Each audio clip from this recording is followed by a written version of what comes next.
సమక్షంలో నా బాధను వ్యక్తం చేయవలసిన అవసరం ఉంది. అందుకే నేను మనసు విప్పి మాట్లాడుతాను. ఈరోజు ఇందాక చెప్పాను, చిరుద్యోగులు సైతం నో వర్క్ నో పే అన్న స్లోగన్ మీద వెళ్తున్నాం. కానీ మేము ఎమ్మెల్యేలకి అది వర్తించదా? మన ఎమ్మెల్యేలు శాసనసభకు కూడా రావట్లే.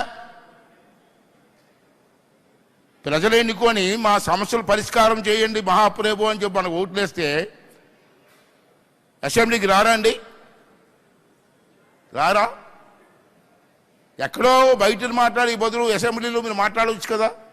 మీ ప్రజా సమస్యలు పరిష్కారం చేయడం కోసం ప్రభుత్వం దృష్టిని తేవచ్చు కదా. ఎందుకు రావట్లేదు అన్నది స్పీకర్ గారు, వేదిక మీద పెద్దలందరూ కూడా పరిశీలించవలసిన అవసరం ఉంది సార్. ప్రభుత్వ ఉద్యోగి రాకపోతే